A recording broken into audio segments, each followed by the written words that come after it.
Bismillahirrahmanirrahim. Innelhamdülillah ve salatu ve selamu ala Resulillah thumma ma ba'd. Assalamu alaikum ve rahmatullahi ta'ala ve barakatuhu. Ötkönki temamızды ulantabız buyursa, ilimdin zarlçılığı boyunca ötüp atkanbız. İmam Muslim rahmatullahi aleyh'tin hadisi menen ulantalı. İza mata ibnu Adama inqata amaluhu illa min thalathin. Adam balası bu dünyeden öte turgan bolsa, büt nersesi üzülöt, üç gana nerse üzülbey artынан ulanıp barıp durat. Birincisi sadakatın jariyatun, gelip turuçu, ağıp turuçu sadaka, ulanıp turuçu. Birönü suusun çarp berip koyos. Yol bolsa adamlar ötүүчү köpüre salıp berip koyos, adamlar içүүчү bulakты gözünü açıp su çağırıp berip koyos, şu siyaktуу. Ekinçisi ilmi yuntafa'u bihi, adamlarga payda bergen jana adamlar paydanala turgan. Oşondoy bir ilimde kaltırıp ketken bolsoңуз. Mına oşonda Kuday buyursa, munun da soğu barıp turat. Kaçan eң akırkı şakir ulanbay toktop kalganга çeyin. Oşon üчүн can talaşышыбыз керек экен. Kur'an үйрөндүкпү, артта келаткандарға Kur'anды үйрөтүү. Кандай гана мусулманчылыкка пайдалуу илим өнөр бар, ушулардын баарын үйрөнүп алып, артта келаткандарга үйрөтүп кете беришибиз керек.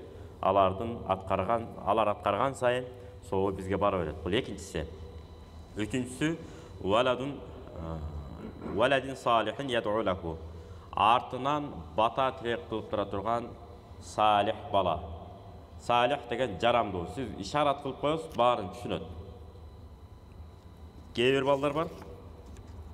Қағаз менен жазып берсеңіз де қалтырып қоятпайбы? Бана мыналарды алып келесиң деп жазып бересиз.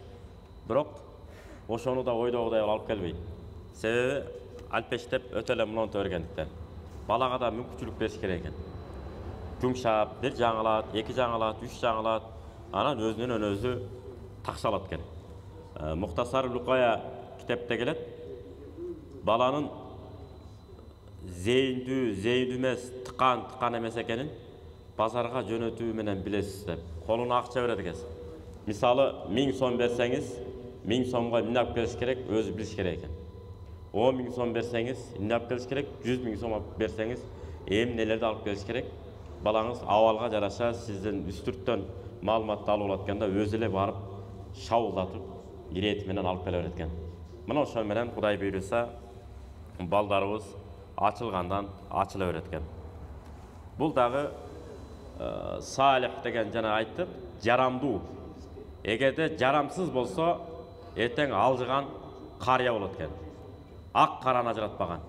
Эгерде илим алган болсо, зыңкыйган, сөзүн иреттеген, өзүнүн отурганын, турганын, каерде сүйлөш керек, каяка барып сүйлөш керек, сүйлөбөш керек, баарын ылгайт экен да.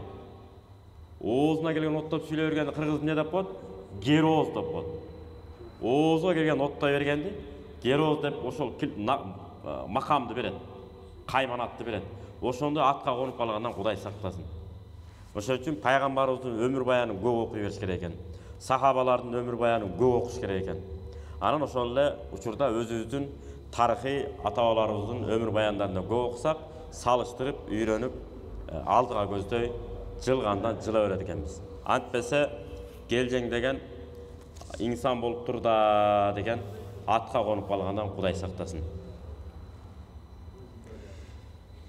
Кийинки пайгамбар Мухаммад алейхиссалам хадиси бар, имам Муслим риваят кылган: "Мен да'a илал худа كان له من الأجر مثل أجور من تبعه لا ينقص ذلك من أجورهم شيئا."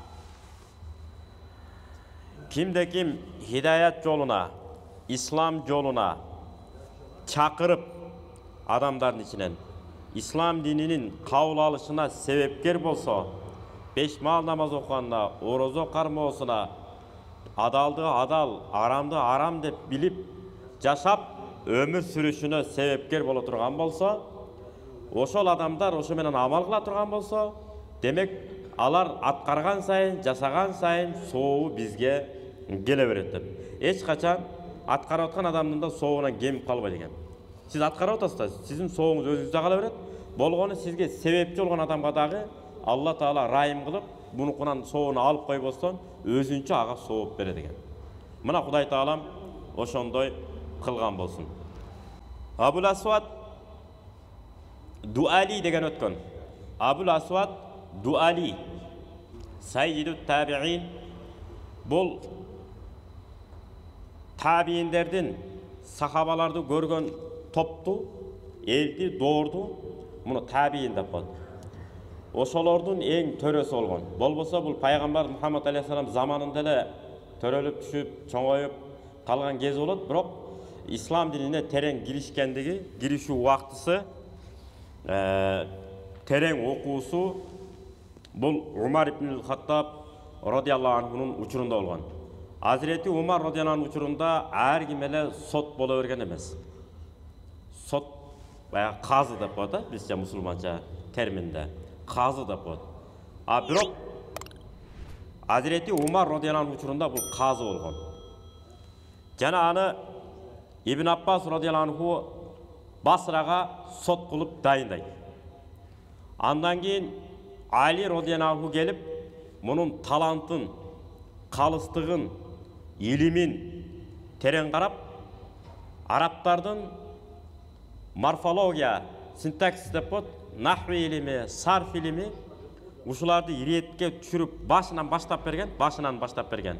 Ушул Абул Асвад Суади болгон. Дуали. Ушул киши баштап берген. Анан ушуну көрүп, Али радиаллаху анху алган Басранын башчысы кылып шайлап койгон. Кадимки мына Ирактагы Басранын башчысы кылып шайлаган. Себеби калыс болгондуктан.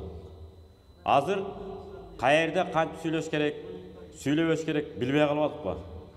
Ал-илму хайрун минал мали. Али радиаллаху анхунун керемет сөзү бар. Илим бул байлыктан жакшыраак дептир. Демек, балдарыбыз мектебин жакшы окуса, ак-караны ажыратса, сизден калган кой байлык болобу, багдарак байлык болобу, эмне байлык калса дагы орду менен иштеткенди үйрөнөт экен. Ал балдарыңыз. Эгер балдарыңыз бир китеп окубаса, эчтеке окубайт. Демек, ал адам окуган, бир алымдын сөзү бар, адам баласы окуган китебине жараша ой жүгүртөт деп. Эч кандай китеп окубаса, китеп окугандан зериксе, демек ал ой жүгүрткөндөн деле зеригет экен. Пайда зыянды ажырата албайт экен. Эртең бир жерге куда сөөгүткө отурсаңыз дагы, же бир маселе, айылдагы бир маселелерди талкуулайлы деп, аксакал, көксакал болуп баарлашканда дагы өзүнүн адепсиздигин, маданиятсыздыгын, билиминин төмөндүгүн көрсөтүп отура берет экен. Ошондон Кудай сактасын.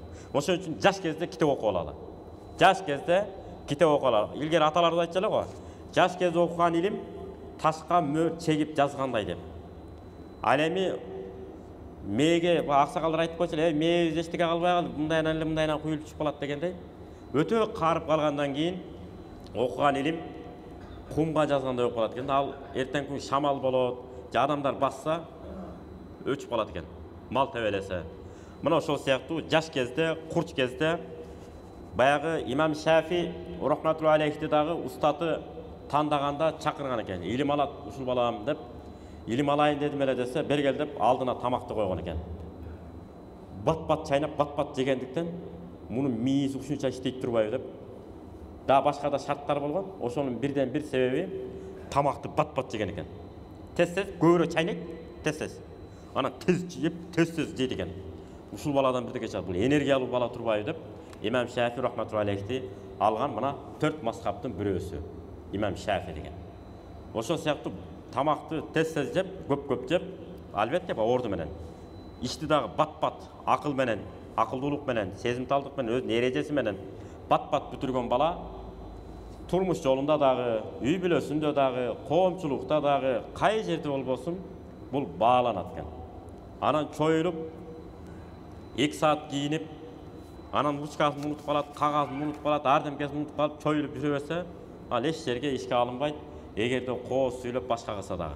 Ар бир адам өзүнүн ишине эмне болуш керек, тыкан болуш керек да. Мына ошол сыяктуу имам Шафи да эмне болгон? Илимдин шарапаты менен абдан даражасы көтөрүлгөн. Эми Али радияллаху анху сөзүн баштадык. Ал-илму хайру минал мал. Илим байлыктан жакшыраак. Ал-илму яхрисука ва анта тахрисул мала. Өзүң карап көр дейт. Илим сизди коргойт.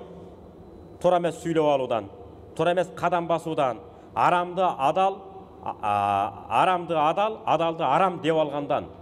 Кыскасы туура эмес жолго барып калуудан илим сизди эмне кылат? Коргойт. Жол көрсөтүп берет. Ал эми байлыкты сен кайтарасың дейт.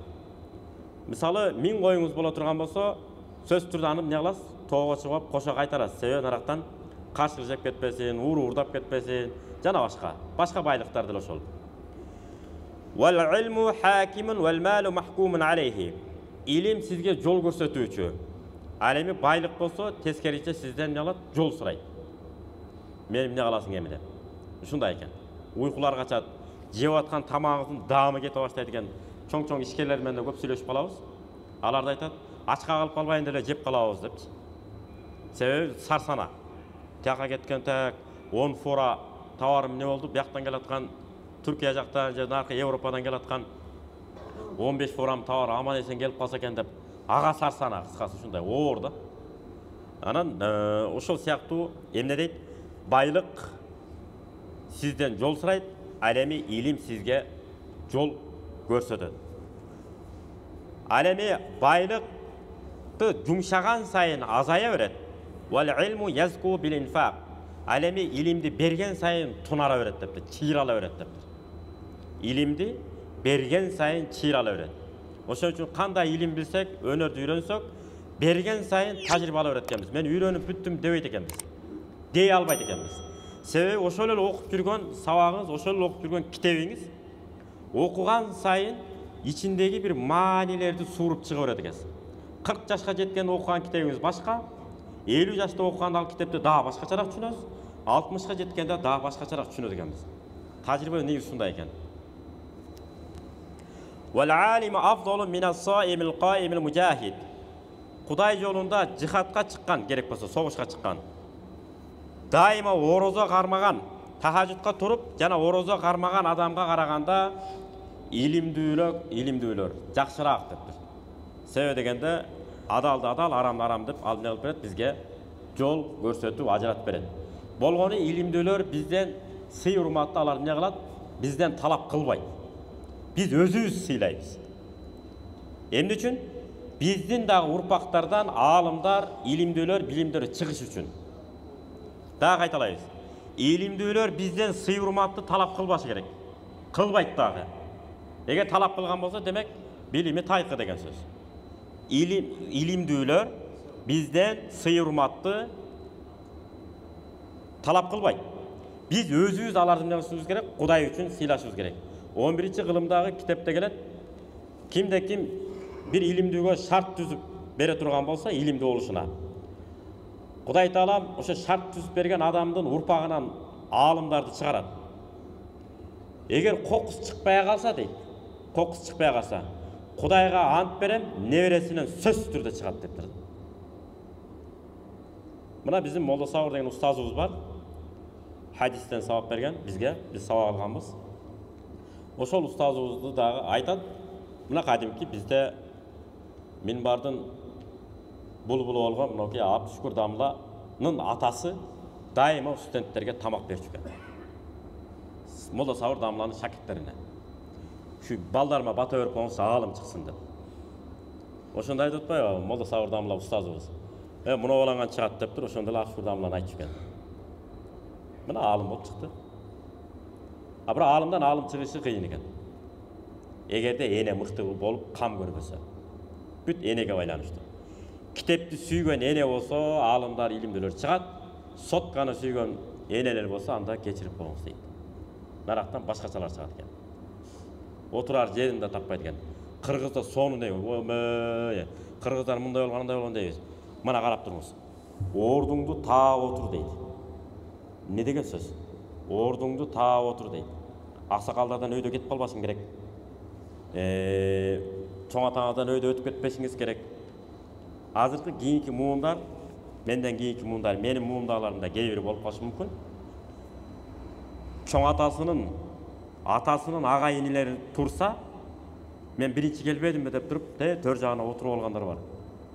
Егер аябай талпа ел болса, бір топ ел болса, анда бір жөн эми, анда чыга албай калышы мүмкүн. Бирок чакан бир 5-6 адам, 10 чакты адам ичинде орун алмаштырып коюш кыйынчылыгы жок аны. Сыйлаш керек.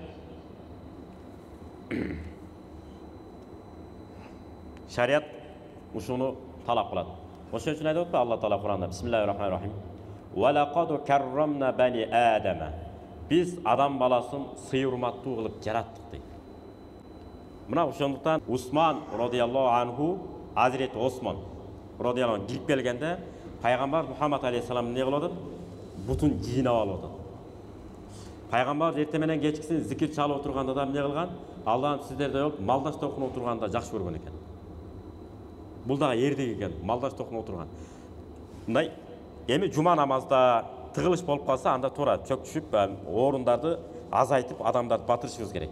Бирок гененчилик болгондо, үйүңүздө чай ичкен отурганда, көпчүлүк менен мындай гененчиликте отурганда, малдаш токунуп, салт санадан, илгерки адеп акылактардан, келечекке бир бактылуулукка, ыймандуулукка багыт берген сөздөрдөн кеп салып отурбаса, эртеңки күнү чекеден эле саясатчы боло берсек, кадыр баркыбыз кетип калат экен.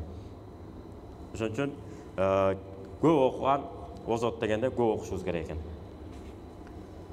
وإذا مات العالم ثلم في الإسلام ثلمة لا يسطها إلا خلف منه. Эгерде бул дүйнөдөн бир аалым өтүп кете турган болсо, ислам дининде бир жыртык, бир тешик пайда болот. Ошол тешикти, жыртыкты өзүнүн артында калган, өзүндөй болгон аалым гана келип бүтөп калбаса, аны эч ким бүтөй албайт дептир. Ошон үчүн башка хадисте келет. Алла Таала силерден динди муномунтип эле кеп туруп чапчып алып койбойт. Араңардан якбиду ал-улама, жана илимдүүлөрдү алып салат. Илимдүүлөрдү алып салгандан кийин карапайым эл арабчаны деле өткөн чагын билсе, учур чагын билбейт, учур чагын билсе, өткөн чагын билбейт. Ошолорду эмне кылат дептир? Башчы кылып кармайт. Сен шариатты көптөн бери намаз окуйсуң го, 5 мал намаз окуйсуң го, дайыма колуңан теспе түшпөйт го, дин жөнүндө сүйлөйсүң го, муну жөнүндө айтып берси десе, бир жолун чукпайт экен, 2 жолун чукпайт, ана 2 жагын карап көрөт, илимдүүлөр калбай калган, айла жок жооп бергенге туура келет экен. Мындай кылып кое бер, такыбалыкка мындай кылып кое бер деп баштайт экен. Такыбалыкка мындай кылып кое бер деген өтпөйт өзү. Китептен кескин далилди окумайынча. Бул эми чоң атабыз жазган эреже эмес экен да. Шариатта так китептен окумайынча биз айта албайбыз. Себеби ошол хадистин улантында келип атат, натыйжада өзү да адашат, анан артта келаткан карапайым элди да адаштырат. Мына ошентип дин не болот деген, бузулат деген. Амал кылса кылбаса өзү жооп берет экен илимдүү. Биз сөзүн амал кылып кете беришибиз керек экен. Шариаттын көрсөткөн эрежелерин амал кылып кете беришибиз керек экен. Эгерде кимде ким аалымдарды, илимдүүлөрдү жамандап, ошо менен убар болуп калгандар бар кээ бири. Бая бейиштин ачкычын колуна алып алгандай сезимге келип калат. Байкайсыздарбы, адам кээдечи кечке зикир чала берсеңиз, ушунчалык рахат келет сизге. Же намазды өз убагында биринчи такбирге келсеңиз, ушунчалык руханий жан дүйнөңүз жыргайт. Сонун нерсе бул. Бул ошол жерде шайтан азгырат экен да. Карачай. 5 айдан бери биринчи такбирге сен жетишип атасың. Сенин намазың кабыл болбогондо кимди кабыл болот деп шайтан акырын азгырат экен. Карасаң намаздан кийин 3 жолу субханалла, алхамдулилlah, Аллаху акбарларды бир дагы калтырбай зикир чалып атасың. Сенин сөз соолуң эми жайнап эле калды болуш керек деп шайтан бул жагынан азгырат экен. Бул шайтан чатак бул. Ошон үчүн ошолорго да алдырбаш керек экен. Жок, Кудайдын ырайымы менен жетип атам, Кудайдын мээрими менен ушул нерселерге жетип атам дешибиз керек экен. Абул Асвад Дуали митип айткан экен. Лейса шейун а'аззу минал илми. Илимден өткөн кадырлуу нерсе болбойт деп. Мисалы жок дегенде 5 тилде сүйлөгөн жаштарыбыз көбөйсө Кудайдын берген экен да. Мисалы өзүнүн албетте биринчи эне тилибиз. Эне тилди дагы рахмат чоң деп сүйлөгөндөр да көбөйүп атпайбы, байкап атасыздарбы? Жазат дагы рахмат чоң деп коет. Чоң рахмат, сына тош биринчи айтылат дейсиң да. Анан унутуп калыптыр мына кайра оңдойт. Мына ошол сыяктуу эми жөнөкөй айтып атабыз. Ошо өзүбүздүн эне тилди мыкты өздөштүрүш керек. Андан кийин мисалы орус тили бар, англис тили бар, араб тили бар өзүнүн. Андан кийин анан немис тили. Дүйнөнү кыдыра турган болсо, Кудайдын берген экен да. Мусулманчылыкты так кыдыра берет экенсиз. Шарият ушундай экен. Канчалык тил билсең, ошончолук дил билесиң дейт. Буга дагы далил катары. Адам алейхиссаламга дагы وَعَلَّمَ آدَمَ الْأَسْمَاءَ كُلَّهَا жер бетиндеги жан жануар бардыгынын атын дагы тилин да билдирип койгон дейт. Ошон үчүн чектелбейт бул. Негизи баягы 7 тил, 8 тил билгендер менен кээде отуруп калабыз жолугуп. Кантип үйрөнөсүздөр десек, айтат, көп ушуп жооп беришти. Bir tildi, 2 tildi мыкты өздөштүрүп алгандан кийин калганы ошол калпка салып эле кете берет экенсиң дейт. Окшошуп калат экен да. Болгону сыла бар, баягы сөздүк жаттайт экенсиз дагы, жанагы үйрөнгөн эреженин негизинде эле сүйлөп кете берет экенсиз да, оңой болуп калат экен. 1-2 тил үйрөнүп алганча экен, а 1-2 тил үйрөнүп алгандан кетет экен нары көздөй. Ошондуктан тилди да үйрөнөлү, бирок илим, тил, тиги бунун баарынан биринчи адеп. Биринчи адеп. Жана дагы адеп. Адебибиз болмоюнча биз эч качан ибадаттын дагы, адамгерчиликтин дагы туу чокусуна жетпейт экенбиз. Мүмкүн эмес экен. Шариятты бул жака эле коюңуз. Спорт өнөрлөрүндө да жана тиги Кытайларда өнүккөн жана монахтар бар го, эмне деп коет? Шаолин, Маолиндер. Карабайсызбы? Тренердин алдында эчтеке дебейт. Машыктыруучусунун алдында. Мынантип турат, мастердин алдында. Лыпыйып турат. Эмне үчүн ал өлөр үйрөтүп атпайбы? Шарият ушул экен. Ошон үчүн Али радhiyallahu айтканда, кимде-ким мага бир тамга үйрөтсө, кааласа мени кул кылып апарып базарга сатып берсин, кааласа мени кул катары иштесин. Эми бул деген сөз ушинтип кул кылып ал деген сөз эмес. Мен сыйлайм деген мааниде. Анда жыргал болбоду деп турган Курандан ичине бетеге үйрөнүп алып анан мечиттин баарын кыдырып, бир-эки тамга үйрөтүп ал, сен менин кулумсуң деп анан кийин ошондо образга отуруп албайлы да. Кудай сактасын. Жана башында айттык го. Илим үйрөткөндөр эч качан сый урмат талап кылбашыбыз керек биз. Сыйласа өзү сыйлап алсын, сыйлабаса жөн эле коңуз. Эмне кыласыз сый талап? Сиз жөн эле Алла берди, ошол нерсени берип атам. Алла бербесе мен каяктан берет элем деген түшүнүк менен жүрүшүбүз керек экен. Шайтан азыра турган бир алданып кала турган бир чаташып кете турган нерселер бар экен. Ошонун бирөөсү мен үйрөттүм эле, мынакей, жыйынтык мынандай болду. Демек мен кыйын экем деп мен кылдым да мына нерсени. Муну мен организовать этип уюштурбаганда мындай болбойт болчу деп шайтан алып келет экен мына мейгечи. Анан болду ошон сүйлөп алгандан Аллаху акбар, кетти бардыгы. Ошондон Кудай сактасын. Эми Кудай Таала мага мүмкүнчүлүк берди. Ушул нерсени уюштурдум. Кудай Таалам натыйжаны жакшы кылып койду деп эле Кудайга түртүп кое беришибиз керек экен. Ошондо шайтан бизди азыра албайт экен, Кудай буйруса. Себеби дагы бир түшүнүк болуш керек экен бизде. Эгер ушуну мен уюштурбаганда, менин ордума башка менден дагы таланттуураак, менден дагы мыктыраак бирөө келип уюштурганда, мындан дагы жакшы натыйжа болмок деген сезим менен жүрүш керек экен. Негизи ошондой да. Мисалы мына минбар, мына аманат. Бул пайгамбар Мухаммад саллаллаху алейхи вассаламдын аманаты. Ар бир сөз сүйлөнүп атканда шариаттан алынып атабы, алынган жокпу? Ушуну жоопкерчиликти сезип, бул дүйнөдө эмне деп жооп беребиз? Ахиретте эмне деп жооп беребиз? Сөз түрдө ойлонуп анан жооп беребиз, сүйлөйбүз. Себеби эртеңки күнү бул аманат минбар үчүн кыяматта сөз жооп берет экенбиз. Ошого мен ойлонушум керек экен. Мен эгерде эмнеде сүйлөбөсөм, менин ордума да бир жакшыраак элге жеткирген бир молдоке сүйлөйт эле деген сезим менен жүрүшүм керек экен. Антпесем шайтан, сен жакшы сүйлөп атасың, мынтип атасың деп шайтан эмне кылат экен? Азгырат экен. Ошондон Кудай сактасын. Кимибиз кайсы илимден, кайсы кесиптин ээси болбойлу, Кудай Таала мага мүмкүнчүлүк берип атат, ошон үчүн ушуну аткарып атам. Кудай Таала бербесе, мен бул нерсени аткара албайт элем деген сезимге жүрсөк, Кудайдын берген экен. Себеби илимден өткөн кадыр бартуу нерсе жок деген сөзүнүн себеби, жана Абул Асвад айттык го, жана казы болгон, кийин Иракта башчы болгон деп. Ал-мулуку хуккамун алан-нас. Падышалар элдин үстүнөн башчы дептир. Ал эми улама, аалымдар дептир. Ал кандай аалым? Бул дүйнөнүн илимдерин жана ахиреттин илимин жуурулушуда билген, илими терең. Дүйнөбү деп коет го, мына дүйнөнүн илимин дагы, ахиреттин илимин дагы экөөнү кошуп алып койгон аалымдар падышаларга жол көрсөтүүчү дептир. Анткени мындай кылса кандай болот, мындай кылса кандай болот деп Осман халифатынын 7,5 кылым доор сүрүшүнө себеп болгон бирден бир себеби кайсы экен? Илимдүү аалымдарды колго алган.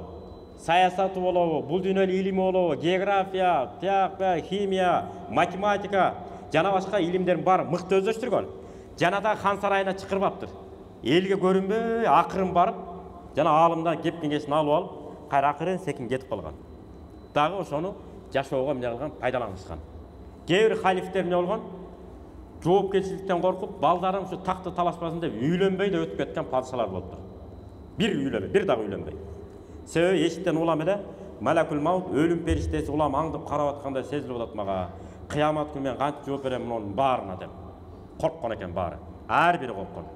Ошол сыяктуу биз дагы үйлөнгөндө дагы жок дегенде, ушул аялымдын алдында, бала чакамдын алдында бир аталык милдетимди так аткара албай калып, кыямат күнү жооп берип калбайын деген сезимдер болуш керек экен. Ал эми кыздарыбыз болсо, ушул күйөөмдүн алдында милдеттеримди, бала чакага бере турган сарамжалдуу таалим тарбиямды бере албай калып, кыямат күнү жооп берип калбайын деген сезимде болуш керек экен.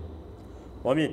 Жараткан жакшылыктарды кабыл этип, Алла Таала эки дүйнө жүзүбүздү жарык кылып, ар бир сөзүбүздө, амалыбызда илим алуучулар, илимдин негизинде жана илимдүүлөрдү жолун жолдой турган инсандардан болуубузду Кудай Таалам баарыбызга насип кылган болсун. Ва саллаллаху таала Мухаммад ва аля алихи ажмаин. Бирахматик. Аллах. Ассаламу алейкум ва рахматуллахи ва баракатух.